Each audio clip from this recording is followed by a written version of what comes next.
In this unit of the course, we turn to the study of words. So what exactly are we talking about when we speak of a word? Well, here's how we're going to think of it. We've got a word when we've got a connection between two kinds of things in our heads. When we have a connection between a certain sound pattern and a certain concept. So if I've got a concept for various parts of my body, so I can speak of my hand, I can think of my hand as having some fingers on it, okay, and I can distinguish one of those fingers with a special concept. The thumb is sort of different than the other four, etc. Okay, I have concepts that differentiate the parts of my hand. Now, if for each of those concepts I can connect a particular sound pattern, finger, hand, thumb, etc., then the connection between that sound pattern and that concept, the connection between those two constitutes having a word. If those connections between particular concepts and particular sound patterns are shared by the various members of a speech community, then we can say that those words are useful in communication. I can use the word thumb to refer to this kind of thing in conversation with other people. Very handy thing to do. Now, as we'll see, the system of words in natural language is very, very different than what we find in any other animal communication system. In a typical animal communication system, there are only about 1 to 3 dozen distinct pairings of meanings with some particular signal. These systems are acquired very early in life. They're mostly innate, and they're fixed over the lifetime of individual members of the species. So a young animal will have produced and understood all of the signals that they will ever use in their whole lifetime very early in life. And from there on, it's just repetition. What we find in a human language, though, is very, very different. Human beings in every language have tens of thousands of these pairings of concepts with sound patterns. So in every language, people can name all sorts of things. We can name concrete things like my pen, but also very abstract things like my hope that the pen will work the next time.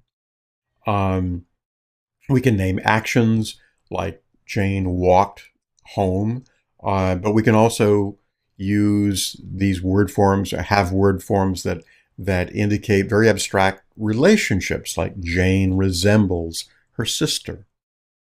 So in very ordinary environments, human beings can look around themselves and they can see dozens, hundreds, even thousands of different things for which they have these distinct concepts and also some sound pattern that they can use, so a word that they can use to indicate those things or concepts related to those things. Furthermore, this system, even though it all in a language will find tens of thousands, still it's open-ended. So if we encounter something entirely new, one of the options that we have as users of a language is to make up a completely new word. This happened a number of years ago when a new kind of light-emitting device was created, and somebody suggested we should call it a laser. But that's actually rather unusual. The much more typical way of creating new words is to take an existing word form and use it with a very different meaning. So a number of years ago when these kinds of devices were quite new, up until that time, the word mouse was used to refer to four-footed furry things that you probably didn't want roaming loose in your house. But when it came time to name this kind of object, all right, that word form was sort of lifted, expropriated, and associated with the concept of these things. And so a new word came into English in that process and came into wide use. So, words. In this unit, though, we don't begin to have time to discuss all the aspects of words in language.